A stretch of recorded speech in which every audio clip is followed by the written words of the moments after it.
வாழ்க வளமுடன். நான் உங்கள் சிவா. இன்னைக்கு உணவும் உலகமும் நிகழ்ச்சியில சுவையான ஃப்ரூட்ஸ் கஸ்டர்ட் மற்றும் கஸ்டர்ட் சர்பத் எப்படி செய்யலாம் அப்படிங்கிறத வாங்க பார்க்கலாம். பாருங்க, நான் ஃப்ரூட்ஸ் கஸ்டர்ட் பண்றதுக்கு கருப்பு திராட்சை, அப்புறம் பச்சை திராட்சை, மாதுளம், அப்புறம் இங்க பாருங்க கொஞ்சம் ஆப்பிள், ஆரஞ்சு இவ்வளோ நான் எடுத்திருக்கேங்க.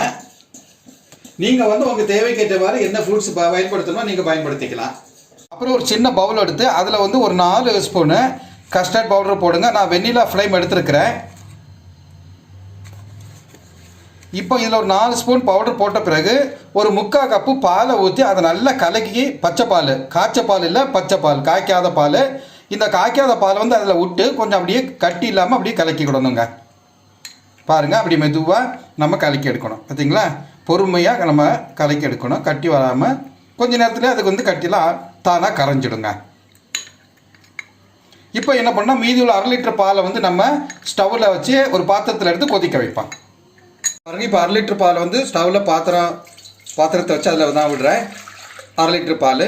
இந்த பால் கொதித்து வரும்போது இந்த நம்ம மிக்ஸ் பண்ணி வச்சுருக்கோம்ல தண்ணியாக, அதை அதில் மிக்ஸ் பண்ணி கலக்கணுங்க. பாருங்கள், இப்போ பால் கொதிக்க ஆரம்பிக்குது. இப்போ கொதித்து வரக்கூடிய டைமில் கொஞ்சம் கொதிக்க ஆரம்பிக்குது. ஒரு 5 ஸ்பூன் அளவுக்கு நான் சர்க்கரை எடுத்திருக்கேன். பாருங்கள், அதை போடுறேன். உள்ள போட்டு அப்படி மெதுவாக கலக்கிட்டே இருக்கணுங்க. அந்த சர்க்கரை நல்லா கரையணும் இல்லையா, அதனால் கொஞ்சம் இப்படி கலக்கணும். பாருங்கள், இப்போ நம்ம முதல்ல ஒரு 3/4 கப்பு பச்சை பாலில் கஸ்டர்ட் பவுடரை கலக்கி வச்சுருந்தோம்ல, அதை நான் இப்போ உள்ளே கொட்டுறேன். இப்படி கொட்டி கொஞ்சம் நல்லா கலக்கணும். இப்போ இன்னும் கொஞ்சம் பால் நல்லா லேசாக இந்த பாலையும் சேர்ந்து சூடாகி கொதிக்கணுங்க. கஸ்டர்ட் பவுடர் சேர்த்த பிறகு நம்ம கொஞ்சம் கிண்டி விட்டுட்டே இருக்கணும், இல்லைன்னா அடி பிடிச்சிடும். அதனால் கொஞ்சம் மெதுவாக அப்படியே கிண்டி விடணும். இந்த தீயை நம்ம லோ ஃப்ளேமில் வச்சுருக்கணுங்க. இப்போ நான் ஒரு 10 நிமிஷம் பால் கொதிச்சப்புறம் அந்த கஸ்டர்ட் பவுடர் போட்டு நான் கிண்டிகிட்டே இருக்கிறேன். பாருங்கள், அந்த பாலில் மிக்ஸ் பண்ணி சேர்த்தோம் இல்லையா, பாருங்கள் ஒரு அந்த ஃப்ளேவர் வருது. இப்போ தான் பாருங்கள், அந்த பக்குவம் வந்துடுச்சு. நான் இப்போ ஸ்டவ்வை ஆஃப் பண்ணிட்டேன். ஆனால் ஆஃப் பண்ணி ஆற வைக்கும் போது இந்த மாதிரி நம்ம கிளறி விட்டுட்டே இருக்கணும். எதுக்குன்னு சொன்னால், ஒன்று அடி லைஸாக பிடிக்கிற மாதிரி அடியில் போய் அப்படியே படிக்கும், அதுவும் அதையும் தடுக்கலாம். இன்னொன்று இந்த மேலே இந்த அடை மாதிரி வரும் இல்லையா உங்களுக்கு, ஆடை, அந்த இது வந்துடக்கூடாது. அதுக்காக தான் அப்படியே கிளறி விட்டுட்டே இருக்கிறாங்க. நல்லா ஆறிடுச்சு. இப்போ இந்த நேரத்தில் நம்ம என்ன பண்ணணும்னா, வெட்டி வச்சுருக்கக்கூடிய ஆரஞ்சு, அப்புறம் கொஞ்சம் மாதுளை, கொஞ்சம் பச்சை திராட்சை, அப்புறம் கருப்பு திராட்சை, வெட்டி வச்சிருக்கக்கூடிய ஆப்பிள் கொஞ்சம், இவ்வளோத்தையும் போட்டு இப்போ நம்ம ஆற வச்சுருக்கோம் இல்லையா ரெடி பண்ணி, அந்த கஸ்டர்டு பால் இப்போ நம்ம விடுறோங்க. இப்போ இது கூட கொஞ்சம் சப்ஜா சீட்ஸ் நம்ம போடுவோம். சரிங்க, பாருங்கள், இப்போது சுவையான ஃப்ரூட்ஸ் கஸ்டர்ட் நமக்கு ரெடி ஆகிடுச்சிங்க.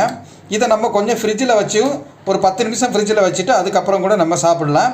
இல்லைன்னா இப்போவுமே நம்ம ஒரு 5 நிமிஷம் சும்மா வெளியிலே வச்சுட்டு ஃப்ரிட்ஜில் வைக்காமல் எடுத்தோம் நம்ம சாப்பிட்டுக்கலாங்க. பாருங்கள், இப்போ குழந்தைகளுக்கு பிடித்தமான கஸ்டர்ட் சர்பத்து எப்படி செய்யலாம் அப்படிங்கிறத பார்ப்போம். ஒரு கண்ணாடி டம்ளரில் கொஞ்சம் சப்ஜா சீட்ஸ் எடுத்துக்கோங்க. அதில் 1 ஸ்பூன் சர்பத்து விட்டுக்கோங்க. இப்போ நான் என்கிட்ட இருக்கக்கூடிய பழங்களை மட்டும் நான் பயன்படுத்தி செய்கிறேன். நீங்கள் எக்ஸ்ட்ரா நிறைய பழங்கள் வீட்டில் இருந்துச்சுன்னா அதை கூட நீங்கள் பயன்படுத்திக்கலாம், ஒன்றும் தப்பு இல்லை. அப்புறம் கொஞ்சம் மாதுளை போடுறாங்க.